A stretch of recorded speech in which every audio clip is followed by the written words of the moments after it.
with half an hour left, I think we'll. I don't just think this one ends in a draw. So we'll see.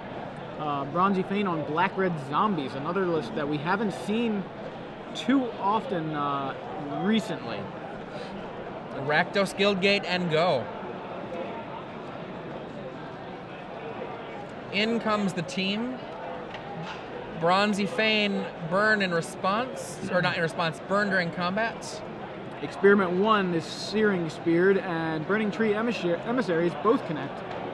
2 of those for Chaz. See, it looks like Forest Stomping Ground Searing Spear in Chaz's hand. And you see a Falcon Wrath Aristocrat. He's thinking about using it as a chumper. Well, not a chumper, a trade. He's thinking about not attacking and having this Aristocrat be on defense, despite having nothing to sack to become invulnerable. He's going to swing. Boom. I agree with that. He's at 14. He's going to take, a hit to 10, most likely, if not maybe a little bit more, but I still think his deck is an aggressive deck. Again, it's who's the beatdown. So who is the beatdown in this matchup? Pillar of Flames, and he sacrifices itself to put it in the graveyard rather than let it be removed. Strangerroot Geist in for 6. Yeah, that's going to drop Bronzie to 8.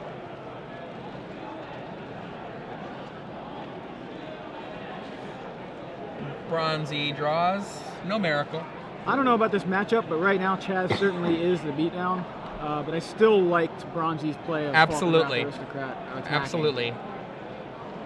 As you saw, the pillar was there anyway, so Chaz would have pillared it out of the way if it had stayed back to block.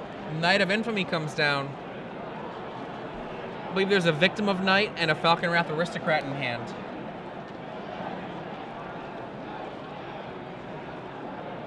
Only 8 life remaining. Bronzie Fain comes in, or sorry, is attacked by Chaz Hinkle. Knight of Infamy blocks.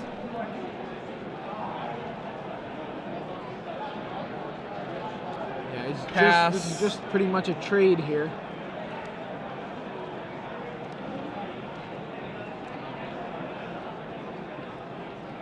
And what he's contemplating perhaps is whether or not to take the damage or not, because if he does the Victim of Night during combat, a Gore Clan Rampager might trample over his Knight of Infamy and keep the other one alive. He decides to do it before damage, opening himself up to that possibility, but also meaning that he's going to take less damage should there not be a Gore Clan Rampager. Exactly. So Takes only 2. Victim of Night resolves, and there is a Gore Clan Rampager, but Chaz decides he wants to have a 4/4, so he's left with the Rampager and the Strangleroot Geist. Bronzie at 6 with 6 power on the opposite side of the board, and he's got an Olivia? Oh no, Falcon Wrath, I'm sorry. Does not play Olivia, but they look pretty similar. And in his hand is a Cavern of Souls.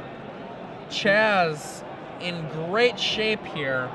If he attacks and the Falcon Wrath blocks, the trample over will knock Bronzie to 1. And that's exactly what happens. Bronzie going to be at 1 and a Gyre Sage he from needs Chaz. a Bonfire of the Damned or it's over. And no bonfire. That is it. Bronzie falls to Chaz Hinkle and his green-red Gyre Sage deck. Chaz has now won twice, 2 consecutive matches on camera. So we've in fact got another match for you guys. It only took half of the tournament, but halfway through we finally get to our 3rd match in a single round. Yeah, 27 minutes.